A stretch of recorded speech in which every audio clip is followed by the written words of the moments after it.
Good morning, boys and girls, and welcome to St. Mark's Methodist Church with Miss Robin. Happy Sunday, everyone. Today promises to be a wonderful day because today we're going to be planning a party. Yep, that's right, a party.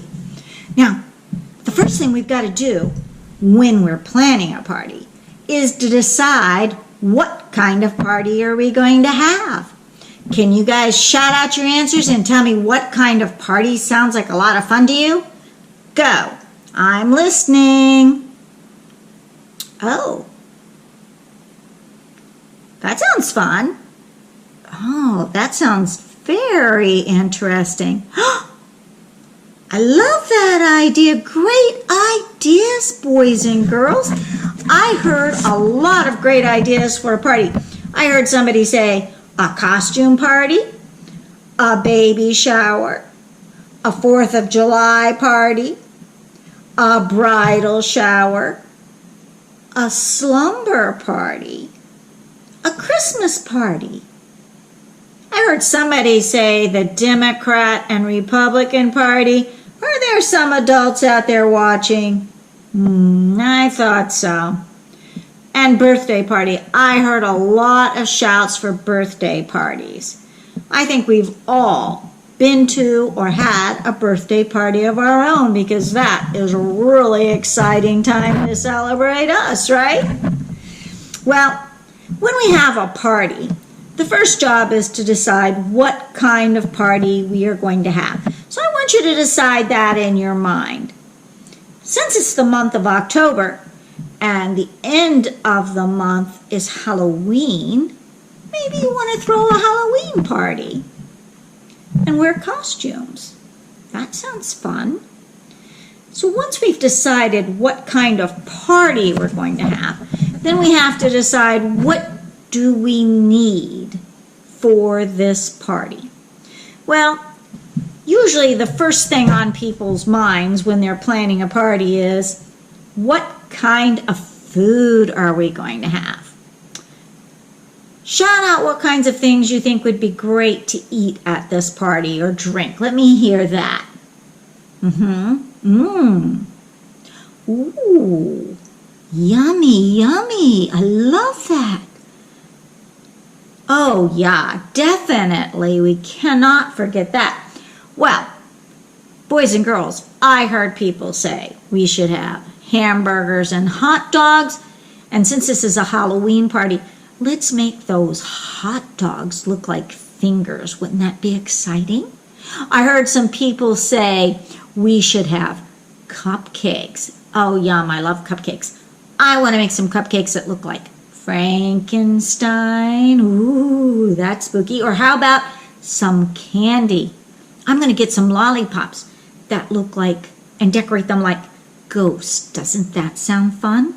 Oh, yeah. Yeah, this is going to be a great party, boys and girls. And let's make some punch.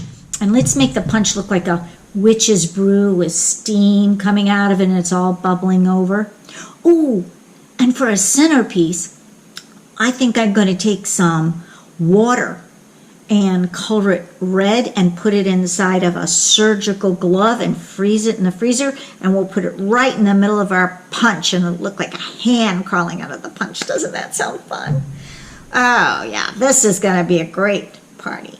And I think everybody should wear a costume, don't you? Because costumes at Halloween are just really great and cool. Some of you could be witches or ghosts or superheroes. Yeah, this is going to be a fun party. So we have our party type and we have our food. Is there anything else we need? Oh yeah, we're going to have to get our house really clean and decorate it up for Halloween. And then we're going to have to make some decisions. Do we want to have some noisemakers? That might be fun. Might scare some people too. Do we want to have some streamers to hang all over the ceiling? And maybe we could hang some spiders from those. Wouldn't that be spooky? Maybe some spider webs. Ooh. Then, of course, we'll have it be very dark because there's nothing scarier than darkness. And then we can have some party games like maybe dunking for apples, or guess how many candies are in a jar, or we could maybe even have a costume contest and give a prize for the best costume. What do you think? This party's sounding pretty good.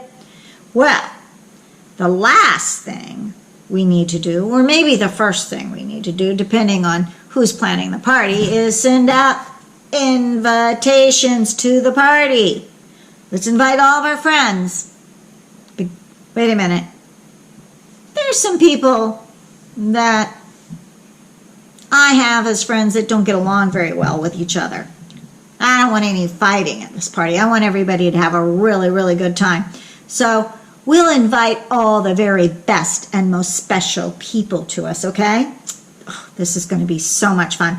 Boys and girls, now that you have all had a party, I wonder if you would answer this question for me. What if we plan this wonderful big party and send out lots of invitations to all the very best people that we want to come to our party?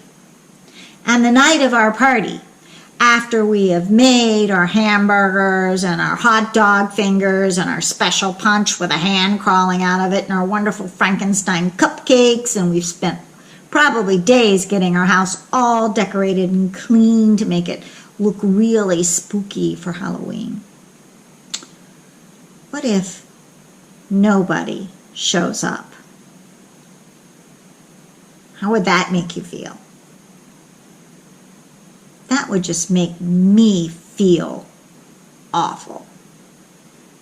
It would make me sad, for sure. It would make me wonder why nobody thought enough to come to my party. Do they not like me? It might make me also very angry. After all, I spent a lot of time getting ready for this party and then nobody came. What a situation. In the Bible, there is a story about this very subject, and it happens in Matthew, the 1st chapter through the 14th chapter. And it is about a king who throws a party for his son, his one and only son, whom he loves very dearly. And it's for his son's marriage. Now he goes out and gets his castle all clean. It is the most beautiful, spectacular place you would want to see. He has the table set with all of his finest dinnerware, with golden goblets, and he prepares the very best and most delicious food ever. He has great, big, thick, juicy steaks, all kinds of fruits and vegetables, all kinds of desserts, and the tables are laden with all this delicious food. And he has his servants take invitations to all the very best, wonderful people in the area and invite them to come to his son's wedding party.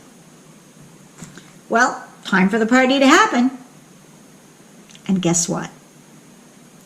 Nobody came. Nobody.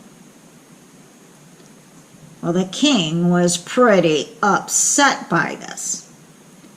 Pretty angry. He couldn't believe he'd gone through all this work and invited all these people that were supposed to be so special and honoring the king to come to his big party for his one and only son's wedding, and nobody showed up. He was angry. You know what he did? He sent his servants out. And he told his servants, "You find out why these people didn't come to my son's wedding party." And they knocked on everybody's door and they said, "Hey, why didn't you come?" And they all had excuses. "Well, we were just too busy. Oh, this happened, that happened." Everybody had a reason and an excuse for not coming. Well, that then made the king even madder. And here he'd gone through all this work, because parties are a lot of work. And nobody that he invited bothered to show up. So you know what he did? He invited everybody. He had his servants go out and he said, hey, everybody you see, invite him to come on in. Tell him it's a wedding party. Tell him to join me. And people from everywhere came to the party. They put on their finest clothes and they ate the wonderful food and they had a wonderful time. Now this story is called a parable. And remember, a parable is a story that Jesus tells to help us understand something that sometimes is hard to understand. Anybody know who the king was? Right. The king is God. Do you know who the first group of people were that he invited? Well, those were the people who thought they were very worthy to come to the party. They were the people who thought they were the best people. It turned out that those people really weren't worthy to come to the party. So when the king invited everybody to come to the party, that tells us that God doesn't send an invitation out to just a few special people to join him at his party. He sends it out to all of us, to every single one of us. And he says, come to my party.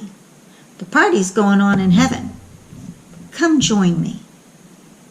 Boys and girls, we are all invited to the party. Who wants to go?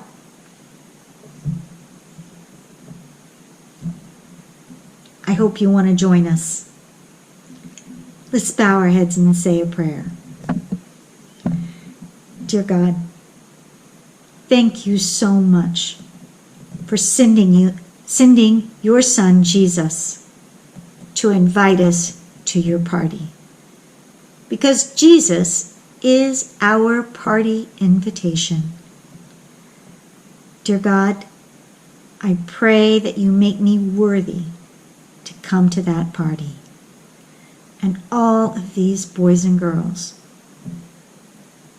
who are also worthy to join us. Dear God, bless us all. Keep us safe. We ask this in the name of your Son, Jesus Christ. Amen. Bye, boys and girls. Have a wonderful Sunday, and I'll see you at the party. Hi, boys and girls. Did you hear my blooper?